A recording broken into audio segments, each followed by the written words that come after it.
Hey YouTube, it's Dr. T stopping by for another quick video. I just wanted to share some tips with you that I learned from the range safety officer from the outdoor range that I went to over the weekend.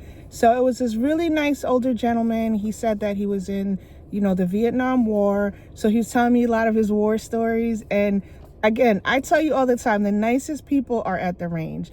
They'll share stories with you. They'll give you good advice on, what to do to make, your shooting experience better. So I had a great time. As you can see from my video, I was just rambling. I was just so excited because I love range days, okay? So a few tips that I wanted to share with you. So as you guys know, New York has the 10-round magazine capacity law that we have to follow here, right? So I bought some new magazines with me to the range. And remember, I shot only handguns that day, right? So I bought some magazines to the range and I was filling them up to 10, right? Max capacity for that magazine, right? And the gentleman was like, don't fill it up to 10. I was like, I felt that I was having a hiccup with the magazine, but he's like, no, you got to give the spring some time to, to adjust or break in, right? But after, doing 9 multiple times, filling the magazine with just 9 bullets, I didn't experience any issues. So also I was like, oh, the Glock 26 jammed, right?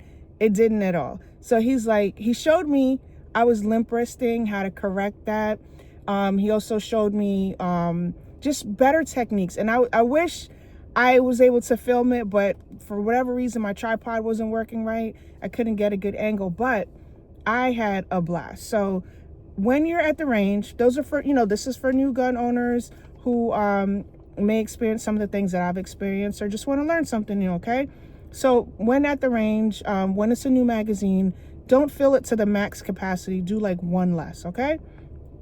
Then he showed me squeezing the trigger. So I'm going to try to like demonstrate it. You know how like we go like this with the, the trigger, squeezing the trigger and roll, I was like, okay, well, why do you need to, do that when you could just, use it a little bit?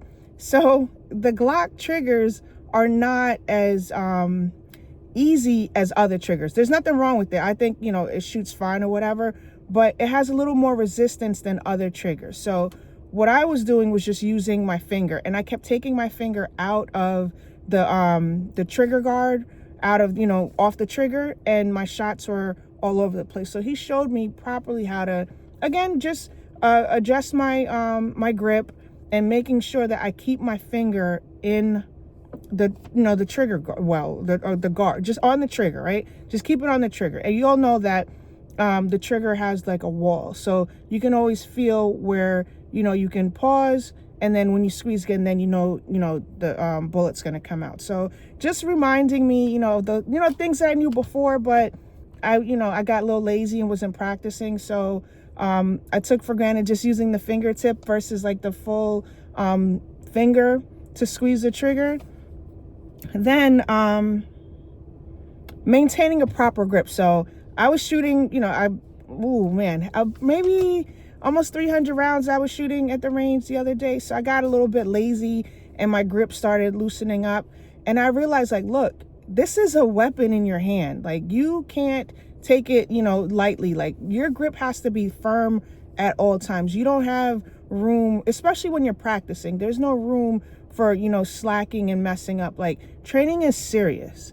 It's fun that, you go to the range and practice, but it's serious. So, I had to, get on myself a bit, like, tighten up, because, your grip is important. If I practice, having a lazy grip at the range, God forbid, but if I ever have an emergency, I'm going to have that same lazy grip in the emergency, and I don't want to do that. So I had to get myself together and practice the proper way of gripping and properly shooting, okay? And, he just reminded me, take my time. I don't have to rush, lining up my sights, even though in an emergency, you're not going to, have time to line up anything probably, but just taking my time, learning my firearm. And that's really what this weekend was about, like learning the tools that I have. Now, you already know there's a list of, new tools that I want, but just learning the ones that I have was really, really important. And I just focused on that this weekend, and I had a blast. Unfortunately, this range that I went to, excuse me, and here in New York, a lot of ranges do not, the ranges in New York, do not allow children to shoot handguns.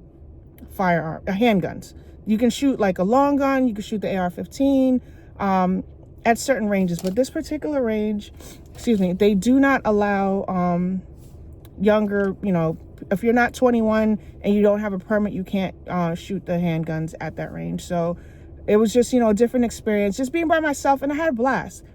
I think the range is very therapeutic. It was outside. The weather was great. The view was beautiful.